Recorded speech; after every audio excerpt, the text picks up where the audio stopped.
Debosyon mula sa Kasama ni Jesus ngayong Lunes, Setyembre 15, taong kasalukuyan. Ang pamagat po ay Hindi Nag-iisa. Mula sa panulat ni Ginoong David Coxton, Michigan, USA. Ating babasahin ay mula sa aklat ni Juan 16, 1-7. Ang ating batayang teksto ay mula sa Juan 14:26 na ganito ang sinasabi: ang tagapagtanggol, ang banal na Espiritu na susuguin ng Ama sa aking pangalan, ang magtuturo sa inyo ng lahat ng bagay at magpapaalala sa inyo ng lahat ng sinabi ko sa inyo. Juan 14:26.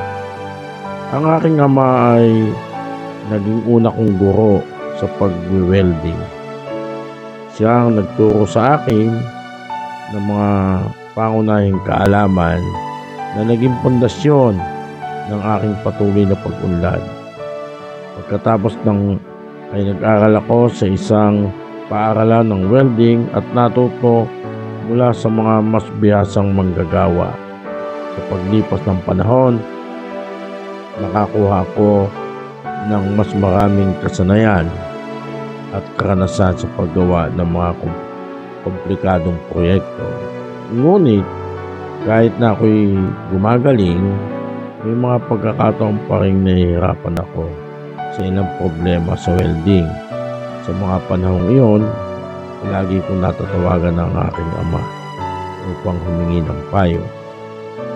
Ngunit namatay na ang aking ama at makalipas lamang ang ilang linggo pagkatapos ng libing, muli ako nahirapan sa isang welding project.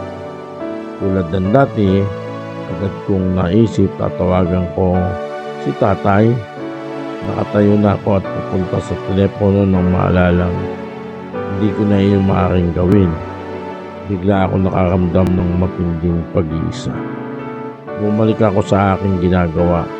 Ako na lang mag-isa ngayon at kailangan kong umasa sa aking sariling kakayahan sa paglutas ng problema. Palagay ko ganito rin ang nararamdaman ng mga alagad ng sabihin ni Jesus na aalis siya ayon sa Ebanghelyo ni Juan.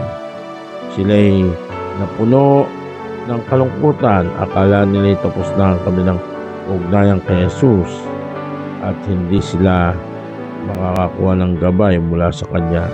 Ngunit nangako ni Jesus na isusugo niya ang banal na Espiritu upang manatili sa atin at tayo'y gabayan.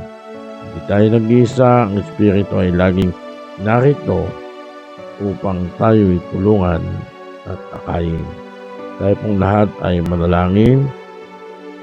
Mahal naming Ama, salamat po sa pagsugo ng banal na Espiritu upang kami aliwin at gabayan sa aming paglalakbay sa buhay. Amen. Isipin ngayong araw, sa paggabay ng Espiritu, magpapatuloy ako ng may kumpiyansa. Ipapanalangin lahat po ng welder sa buong mundo. Nawa po tayong lahat ay magpatuloy sa paglakad kasama ni Jesus.